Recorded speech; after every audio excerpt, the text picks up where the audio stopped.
नमस्कार दोस्तों yes N 31 channel पे आपका स्वागत है।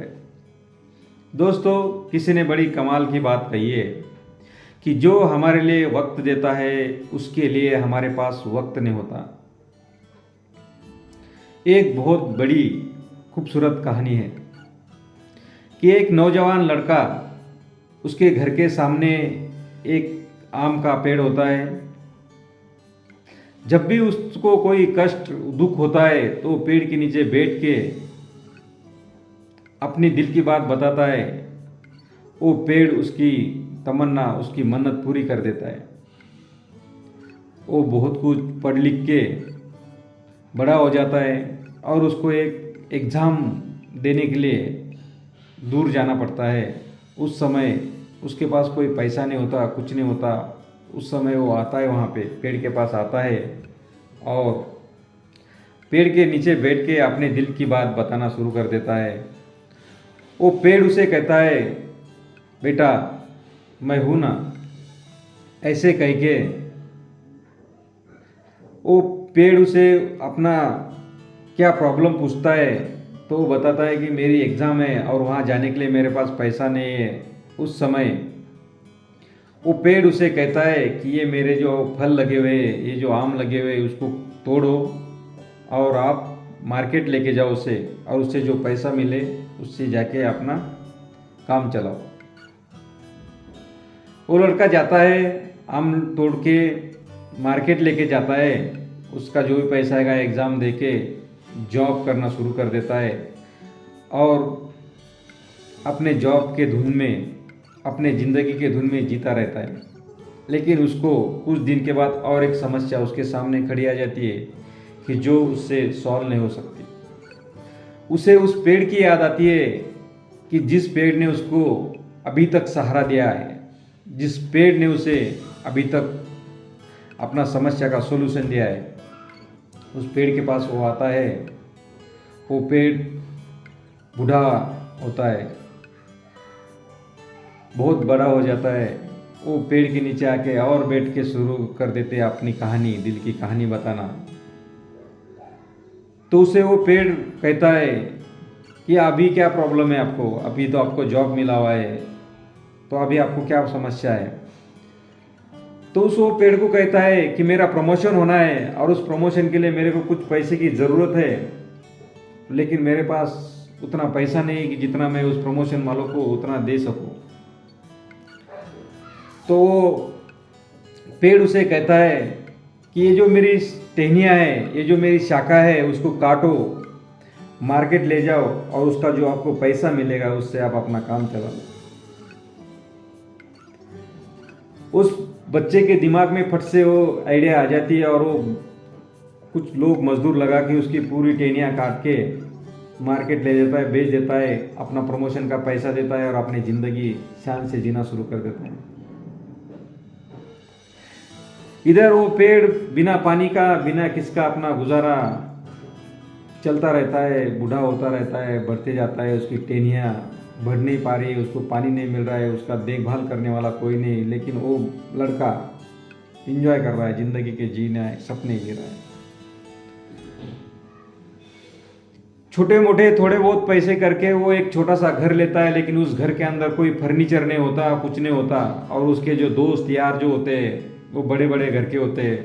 और वो जब उसे कहते हैं कि क्या तेरे घर में कोई फर्नीचर नहीं, इतना बड़ा घर है, तेरे पास फर्नीचर नहीं, कुछ नहीं, तो कैसा गुजारा करता है, कैसे ज़िंदगी जीता है। उसका वो अपमान सहा नहीं जाता, उससे वो ऑकवर्ड फील होता है। उसको लगता है कि यार क्या करूँ मैं, कैसे करूँ, मैं अपना गुजारा कैसे चला लूँ, मैं अपना गुजारा कैसे करूँ। उसको बड़ा टेंशन आ जाता है। और टेंशन में आने के बाद दोबारा उसको पेड़ की याद आती है कि वो एक पेड़ था, मेरे आंगन के सामने ज़रूर होगा और मैं जाके उनसे कहता हूँ, उसके पास कुछ ना कुछ सोल्यूशन ज़रूर होगा। वो पेड़ के पास आया, अपनी पूरी हकीकत बताई और उसने कहा कि मुझे मेरे दोस्तों के साथ जीना मुश्किल हो गया है, मैं क्या कर सकता हूँ, मेरा अपमान सहा नहीं जा रहा है, मुझे ज़िंदगी जीने का कोई इंटरेस्ट नहीं रहा। तो वो पेड़ उसे कहता है कि बेटा, ये जो मेरा खोड़ है, ये जो मेरा बेस है, उसको आप काटो और उसका आपके घर का फर्नीचर बना लो। इजी सॉल्यूशन है। और वो उसको दिमाग में आ जाता है कि सही बात है ये। वो जड़ से उसको काट देता है और जाके फर्नीचर बना लेता है। फर्नीचर बनवा के अपना जिंदगी में ऐश आराम सब कुछ शुरू हो जाती है। अभी इधर वो पेड़, ना उसको कुछ पानी मिल रहा है, ना उसको कुछ टेनिया है, ना कुछ नहीं है, तो वो सूखते जा रहा है। उसको दीमक खा रहे, कीड़े लग रहे, पड़ रहे, सड़ रहे। उस पेड़ का सब कुछ नष्ट हो गया कि उसको कुछ पानी नहीं, कुछ नहीं, कुछ नहीं, लेकिन वो आराम से अपनी जिंदगी जी रहा है, सब कुछ हो रहा है। अचानक उसमें बड़ी महामारी आके बहुत बड़ी बीमारी फैल जाती है और उसको बड़ी रकम की जरूरत पड़ती है। जब भी वो संकट में आता था, तब भी उस पेड़ को याद करता था, लेकिन जब उसके पास सुख समाधानी और ऐशो आराम की जिंदगी चलती थी, तब उसे उस पेड़ की याद नहीं आती थी। उस टाइम उसने, जब महामारी आई, उस टाइम उसने उस पेड़ को याद किया और उसने सोचा कि चलो, वो एक हमारे आंगन में एक पेड़ था, उससे सॉल्यूशन पूछ लेते। लेकिन वो जब आता है, तब वहाँ आने के बाद उसको पता चलता है कि दूर दूर तक कोई घर नहीं है, कोई पानी नहीं है, कुछ नहीं है, और वो पेड़ को पूरे दीमक ने खा लिया था। पूरा पेड़ सड़ चुका था, उसके तरफ कोई देखने वाला नहीं था, कुछ नहीं है, बिल्कुल बंजर हो चुकी थी बस्ती, सब कुछ उजाड़ चुका था, सब कुछ उजाड़ चुका था, कुछ भी नहीं कर पाता था। जिस पेड़ ने उसे छांव दे दी, उस पेड़ ने उसे फल दे दिए, जिस पेड़ ने उसे टहनियाँ दे दी, जिस पेड़ ने उसको अपना भेष दे दिया, लेकिन अभी वो बैठे भी तो कहाँ बैठे, अपना दुख बताए भी तो कहाँ बताए, कहाँ बैठ के बताए। उसे बैठने के लिए जगह भी नहीं थी, उतना सब कुछ उस पेड़ ने उसको दे दिया था।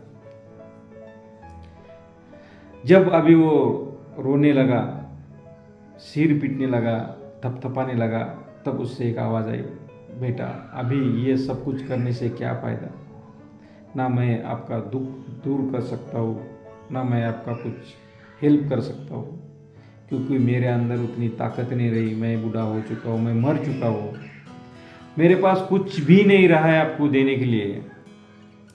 दोस्तों, ये कोई पेड़ की कहानी नहीं है, तो ये अपने बूढ़े माँ बाप की कहानी है।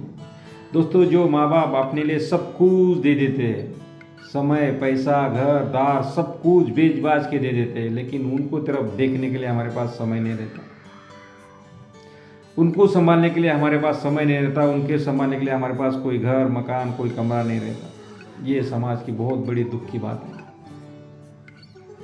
दोस्तों, ये जो कहानी है, ये अगर आपको अच्छी लगी हो तो ज़रूर शेयर करो, सब्सक्राइब करो, कमेंट्स करो। दोस्तों, ऊपर वाले के आशीर्वाद से, अपनों का प्यार और अपनों बड़ों का साथ, कर दिखाओ कुछ ऐसा कि दुनिया करना चाहे आपके जैसा। और मिलेंगे एशियन 31, आपका अपना चैनल। Good evening.